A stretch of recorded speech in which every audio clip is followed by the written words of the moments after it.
This is your Bible Geeks Daily Download. I'm offended. Think of a word that describes Jesus' teaching. Got it in mind? Did you choose the word offensive? Chances are you didn't, since we usually don't think of Christ's message in that way.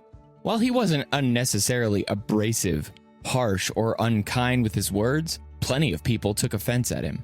In Matthew chapter 13, verses 54 through 57, we read, "And coming to his hometown, he taught them in their synagogues, so that they were astonished, and said, 'Where did this man get this wisdom and these mighty works? Is not this the carpenter's son? Where then did this man get all these things?' And they took offense at him." Let's look at why Jesus' teaching garnered such a strong reaction from his audience, and what it means for us today. This offense was prophesied. In Isaiah 8:14-15, we read, "He will become a sanctuary and a stone of offense, and a rock of stumbling to both houses of Israel, a trap and a snare to the inhabitants of Jerusalem, and many shall stumble on it. They shall fall and be broken. They shall be snared and taken." The prophets foretold his audience's reaction hundreds of years before Jesus began his ministry. He wouldn't come with a smooth, comfortable message, but one that required work to accept. He would purposefully offend, challenging them to see beyond the flesh to the spiritual nature of his instruction. John 6, verses 60-64. And as predicted, many did stumble over his words, taking them personally and shutting their ears to the truth. He came with a countercultural message.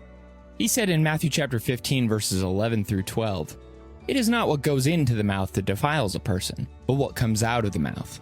This defiles a person." Then the disciples came and said to him, "Do you know that the Pharisees were offended when they heard this saying?" Jesus was continually clarifying and reframing the old law to the religious elite of his day.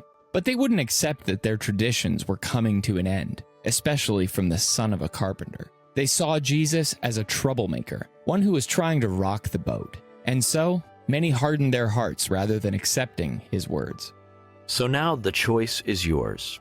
Though Jesus was rejected by many, he has become the cornerstone for those who believe. 1 Peter 2, 4-7. His words are our firm foundation, providing us strength and security through the storms of life. Matthew 7, 24-27. And we're called to build on his foundation as a spiritual house, to serve and sacrifice for him as priests today. So how will you respond to Jesus' words? Will you accept them as truth or reject them as offensive? The choice is yours. Let us never be offended by Jesus, remembering those comforting words in Matthew 11:6. "Blessed is the one who is not offended by me."